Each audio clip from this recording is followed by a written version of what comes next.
Chers amis, bonjour. Nous sommes le mercredi 17 avril 2024, une semaine du 24 avril. Il est 9 heures. Quelques news de l'Arménie de l'Artsakh et de la diaspora arménienne, génocide justement.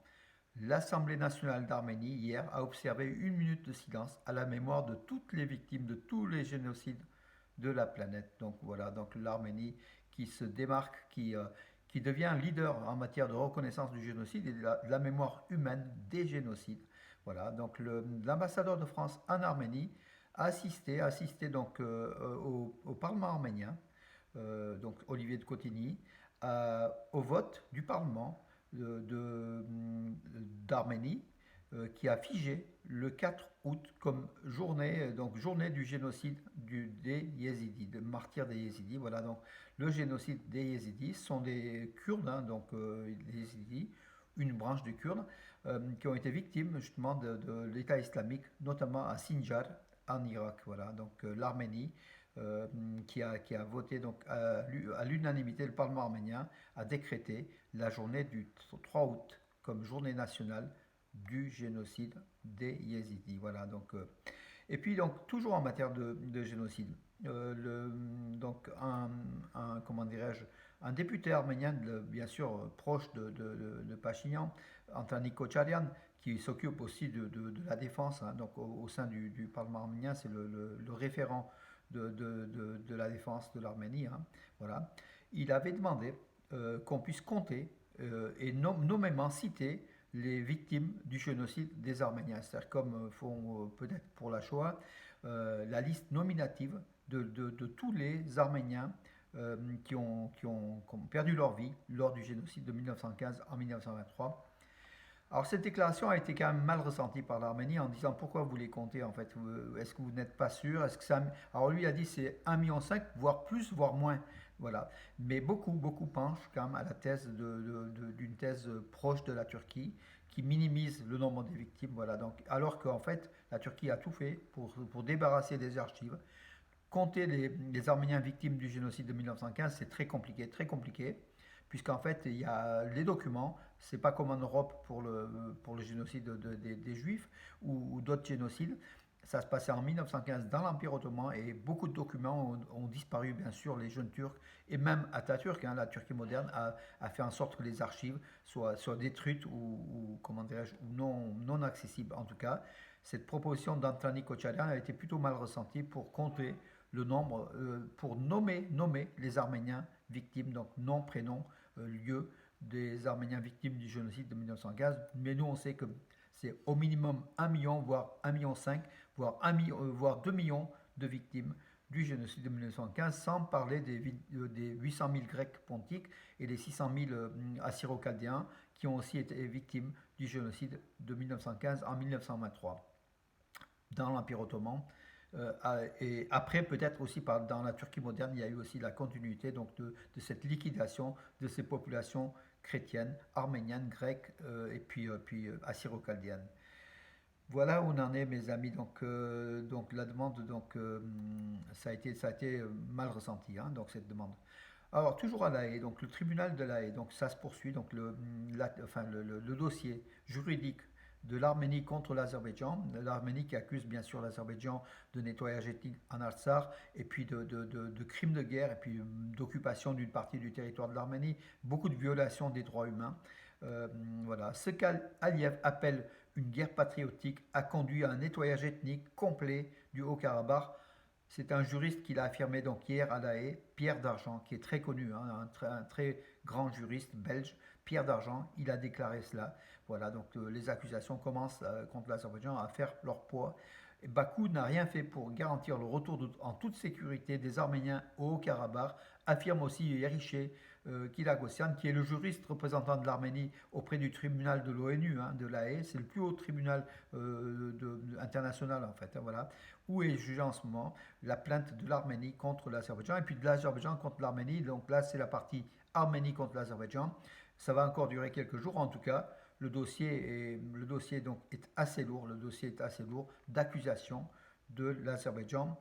On verra après la sentence du tribunal, mais moi je ne me fais pas de soucis, hein. L'Azerbaïdjan va être condamné vu la lourdeur du dossier. Le catholicos Karekindo d'Echmiadzin a reçu à Saint-Echmiadzin le chef de la mission d'observation, donc des observateurs de l'Union européenne en Arménie, Marcus Ritter, hein, c'est un Allemand.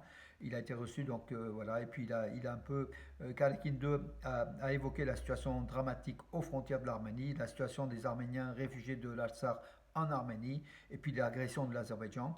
De son côté, donc Marcus Ritter, lors de cette visite à Echmiadzin, a détaillé un peu la mission du groupe d'observateurs de l'Union européenne déployé à la frontière entre l'Arménie et l'Azerbaïdjan. Voilà mes amis. Alors oui, là je l'ai mis tout à l'heure, il n'y a pas longtemps, donc ce matin même. Donc les médias azéris, je l'ai mis donc ici sur Facebook et également sur Nouvelle d'Arménie Magazine, hein, enfin le site armenius.com. Les médias azéris rapportent le début du processus de retrait des troupes russes du maintien de la paix au Haut-Karabakh, dont à Dativank. Dativank, donc les forces russes se seraient retirées. De toute façon, il n'y avait rien, puisqu'en fait, les Arméniens, même après l'occupation d'une partie de l'Artsakh, après la guerre de 2020, ne pouvaient plus avoir accès au monastère arménien de Dativank, qui est un haut lieu de culte de l'église arménienne, de la chrétienté arménienne de l'Artsakh, occupé, donc c'est par l'Azerbaïdjan. Aujourd'hui, c'est complètement occupé. Et puis les forces russes se retirent. Bien sûr, ils vont rebaptiser ce monastère en monastère Oudi ou albanais, albanais du Caucase. En tout cas, Bakou transformera de toute façon ce patrimoine arménien au nez et à la barbe, je dirais, tant de l'ONU que toutes les conventions internationales. Voilà donc la stratégie azérie qui est connue, hein, depuis fort longtemps. Puis maintenant, avec le retrait progressif des forces russes, comment dirais-je, ils vont pas se gêner. Voilà. Le ministre des Affaires étrangères d'Arménie, Arat Mizoyan, va se rendre en Arabie Saoudite pour une visite officielle en Arabie Saoudite. Il rencontrera les plus hauts dignitaires d'Arabie Saoudite. Donc, depuis le rétablissement des relations diplomatiques entre l'Arménie et l'Arabie Saoudite, il y a quelques mois en fait, hein, voilà, donc ces rencontres se déroulent au plus haut niveau, et puis voilà, donc il est parti aujourd'hui en fait, hein, du 17 au 18 avril, il sera en Arabie Saoudite, Ararat Mirzoyan, voilà. Euh, c'est aussi une bonne chose d'établir des relations, bien sûr, avec des puissances, hein, les puissances du Golfe, dont l'Arabie Saoudite est la puissance centrale. Alors, qu'est-ce que... Oui, cette proposition de loi, déclaration de l'ambassadeur d'Iran à Yerevan. Donc l'ambassadeur d'Iran à Yerevan, de toute façon, il a dit des vérités, mais il n'a pas, comment dirais-je, il n'y a pas eu d'informations nouvelles, hein, comment il s'appelle. Donc il a publié aussi sur Twitter ses déclarations. L'ambassadeur d'Iran à Yerevan, en Arménie, il s'appelle, écoutez, je cherche le nom, en tout cas, ce qu'il a dit, certaines ambassades européennes à Yerevan diffusent sur leur page Twitter en arménien, en persan, la proposition unilatérale et incorrecte des dirigeants de leur pays concernant la réponse juridique de l'Iran à Israël. Donc c'est ce qu'il a annoncé. Puis il a surtout dit, hein, ça nous regarde de plus près, pendant la guerre du Haut-Karabakh, des soldats arméniens ont été tués avec des armes israéliennes. Voilà, c'est ce qu'a affirmé l'ambassadeur d'Iran en Arménie, mais on connaît en fait, hein, bien sûr, c'est une, comment dirais-je, c'est une vérité. Bien sûr, les armes israéliennes utilisées par l'Azerbaïdjan, peut-être aussi avec l'aide des experts militaires israéliens, hein, donc les drones notamment, ont tué des milliers et des milliers de jeunes soldats arméniens, et ça on n'oubliera pas bien sûr, et on ne dira pas merci à Israël à ce niveau-là. Israël est l'ennemi de l'Arménie, hein, est l'allié de l'Azerbaïdjan contre l'Arménie. Peut-être pas directement, mais en tout cas, l'Azerbaïdjan utilise les armes contre l'Arménie, parce qu'Israël n'est peut-être pas l'ennemi de l'Arménie direct, et l'ennemi surtout de l'Iran, mais l'Arménie et les soldats arméniens ont payé le prix, parce que l'Azerbaïdjan est l'ennemi de l'Arménie et achète des armes auprès d'Israël, avec une stratégie militaire de coopération entre Bakou et Tel Aviv ou Jérusalem, c'est selon. Voilà, en janvier 2024, le salaire moyen en Arménie était de 267 000 dirhams, soit près de 650 euros. C'est ce qui est important. Bien sûr, ça, augmenté de façon très très importante au cours de ces dernières années au regard de l'activité économique de l'Arménie, le PIB qui repart à la hausse bien sûr, et il y a même certaines activités en fait où il y a, comment dire, notamment dans les technologies de l'information, où le salaire moyen est autour de 2000 euros, 2000 euros et qui va même jusqu'à 2500 euros pour certains postes. Voilà, ce sont les statistiques d'Arménie hein, qui ont publié ces éléments-là. Voilà. Jermuk, on a enlevé le Yernik. Le Yernik, c'est le cerf qui est à l'entrée de Jermuk, hein, la station thermale donc de la région de Vayot-Sol, mais qui touche le début du Zangezur, en fait, le début du Sunik.